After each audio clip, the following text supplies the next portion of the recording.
নমস্কার, জয় হিন্দ বন্ধুরা। তোমাদের প্রত্যেককে ওয়েলকাম জানাই আরো একটি নতুন ভিডিওতে। তো বন্ধুরা, তোমাদের প্রত্যেকের জন্য দারুণ খুশির খবর রয়েছে। রাজ্য সরকার পুরোপুরি ভাবে তোমাদের সমস্ত সরকারি নিয়োগ বন্ধ করে দিল। আর কেউ চাকরি পাবে না। না তোমার দাদা চাকরি পাবে, না তোমার বোন চাকরি পাবে, না তোমার কোনো আত্মীয় স্বজন চাকরি পাবে, না তোমার ছেলেরা চাকরি পাবে। ভাতা নাও, খুশি থেকো। 1,000 টাকা করে প্রতি মাসে ভাতা নাও এবং খুশি থেকো। আর কোনো চাকরি হবে না। সরকারি চাকরি পুরোপুরি ভাবে বন্ধ করে দিল রাজ্য সরকার। হ্যাঁ, তোমরা ঠিকই শুনেছো, আমি কোনো ভুল কথা কিংবা কোনো ক্লিক বেট মারছি না। এটা একদম ট্রুথ, সত্যি কথা তোমাদেরকে বলছি, উইথ এভিডেন্স, প্রমাণ সহকারে তোমাদেরকে দেখাচ্ছি। আর কোনো সরকারি চাকরি বর্তমানে পশ্চিমবঙ্গে হবে না। অলরেডি শিক্ষক নিয়োগ বন্ধ হয়ে গেছে, তোমরা প্রত্যেকে জানো।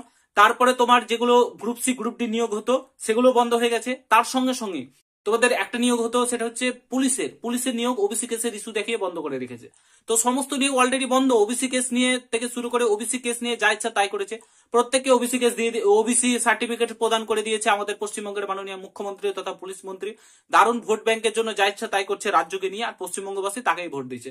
তো সেটা পরের ব্যাপার, সেটা পরে নিয়ে বলছি। তো কেন চাকরি হবে না, কিসের জন্য বলছি, সমস্তটাই তোমরা দেখো। জাস্ট পুরো ভিডিওটা দেখার চেষ্টা করবে।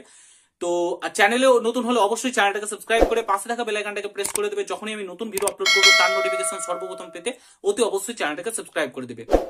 তোমরা প্রত্যেকে জানো, গত 12ই ফেব্রুয়ারি আমাদের পশ্চিমবঙ্গে রাজ্যের বাজেট পেশ করা হয়েছে। তোমরা প্রত্যেকে জানো বাজেট মানে, আই থিঙ্ক অনেকেই হয়তো জানো না, যারা দেখছো অন্য চাকরি প্রার্থী বাদে তাদেরকে বলছি। বাজেট মানে গোটা বছরে কি কি করবে রাজ্য সরকার, সেটা একটা বাজেট। মানে গোটা বছরে কি কি দেবে না দেবে, কি করবে, কর্মসংস্থান থেকে শুরু করে সমস্ত নিয়ে বাজেট পেশ করে। তো এবার বাজেট পেশ করেছে, তো বাজেটে কিছুই নেই। ঠিক আছে, বাজেটে কিছুই নেই, কারণ 2026-এর বিধানসভার আগে টোপটা দিতে হবে। তার জন্য এবার 2025-এ কিন্তু কিছু রাখেনি। এখানে তোমরা অন স্ক্রিন দেখতে পাচ্ছ বাজেটটা। এখানে এত আই থিঙ্ক 4% ডিএ বাড়িয়েছে। ঠিক আছে, 1 এপ্রিল থেকে কার্যকরী হবে নতুন ডিএ। এবং 44,000 কোটি টাকা গ্রাম উন্নয়ন পঞ্চায়েতে দেবে। তারপরে পথশ্রী প্রকল্প, রাস্তার জন্য 1500 কোটি টাকা, এগুলো ঘাটার মাস্টার প্ল্যান, তোমার প্ল্যান বরাদ্দ হয়েছে 500 কোটি টাকা। ঠিক আছে, বিদ্যালয়ে শিক্ষকের 41,000 কোটি টাকা শিক্ষকদের জন্য। তারপরে স্বাস্থ্য নিয়ে সমস্ত কিছু, আশা কর্মীদের স্মার্টফোন নিয়ে, ঠিক আছে, এগুলো নিয়ে করেছে। ঠিক আছে, বাট এখানে একটা জিনিস তোমরা দেখতে পাচ্ছ যে এখানে কোথাও উল্লেখ নেই কর্মসংস্থানের কথা। হ্যাঁ, কর্মসংস্থানের কথা কিন্তু এখানে কোথাও উল্লেখ নেই।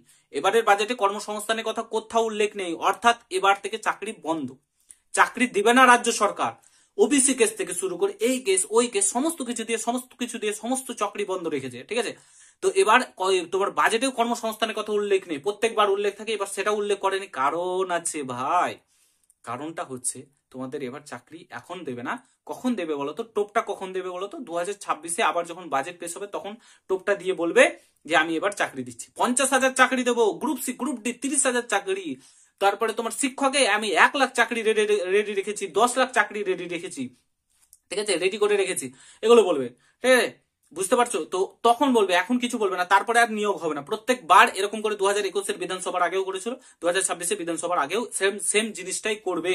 ঠিক আছে, তোমরা প্রত্যেকে 1,000 টাকা করে নাও। মা বোনেরা যারা আমার ভিডিওটা দেখছো প্রত্যেকে 1,000 টাকা করে নাও। তোমাদের ছেলে মেয়ের জীবনটাকে কিভাবে তোমরা ধ্বংস করছো সেটা তোমরাও জানো না। যখন একটা সরকার, সে বিজেপি টিএমসি যে কোনো সরকারে ফ্রি জিনিস দেবে, তখন ভাববে যে সে সরকার কিন্তু ভালো না। কারণ সে সরকার তোমাকে সেই মানে ক্ষমতাটা দিতে পারেনি যে তুমি নিজে ইনকাম করে টাকাটা, তুমি নিজের ক্ষমতাতে টাকাটা ইনকাম করো, তার জন্য তোমাকে ফ্রিতে দিচ্ছে। সে সরকার কিন্তু ব্যর্থ, তোমাকে তোমাকে তোমার নিজের যোগ্যতায় পাওয়াতে, টাকাটা পাওয়াতে ব্যর্থ, তার জন্য তোমাকে ভাতা দিচ্ছে। সে বিজেপি টিএমসি সিপিআইএম কংগ্রেস যেই হোক, ভাতা খুব জঘন্য জিনিস।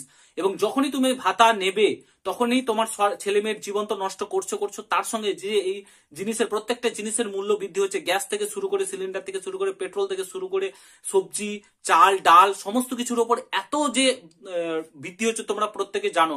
ঠিক আছে, এত যে টাকা বাড়ছে, তো এটার মূল কারণ হচ্ছে এই যে তোমার লক্ষ্মী ভান্ডার, যেগুলো ফ্রি জিনিস দিচ্ছে সেগুলো।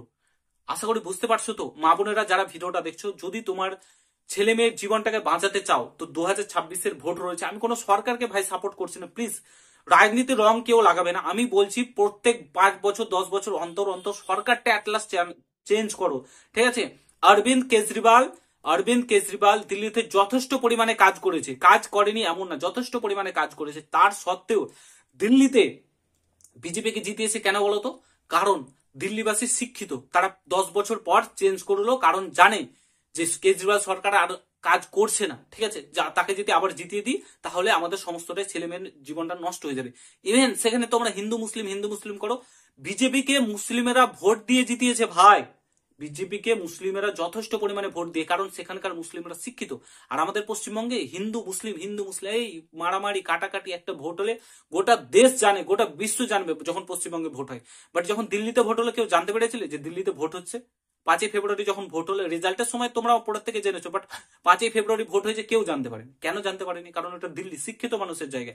যেখানে গোটা দেশের মধ্যে আমাদের পশ্চিমবঙ্গে শিক্ষিত মানুষজন বেশি বাস করতো, সেখানে আজ অশিক্ষিততে ভরে গেছে রাজনীতির রং লাগে। তাই বলছি, নিজের ছেলেমেয়ের জীবন যদি বাঁচাতে চাও তাহলে এখন থেকেই সতর্ক হও, নাহলে সারা জীবন পস্তাতে হবে। তোমার ছেলে মেয়ে বাড়িতে বসে থাকবে, না কোনো টাকা ইনকাম করতে পারবে, না সরকারি চাকরি পাবে। সমস্ত সরকারি চাকরি এই সরকার খেয়ে নিয়েছে, ঠিক আছে। দুর্নীতি করে, চাল চুরি থেকে শুরু করে, কেরোসিন চুরি থেকে শুরু করে, রাস্তা চুরি থেকে শুরু করে সমস্ত কিছু বন্ধ করে দিয়েছে। আশা করি বুঝতে পেরেছো, ঠিক আছে। যদি ভিডিওটা ভালো লাগে, আমি কোনো সরকারকে ভয় বা কোনো কিছুই পাই না, ঠিক আছে, বাট আমার বলার কর্তব্য, তাই আমি বললাম।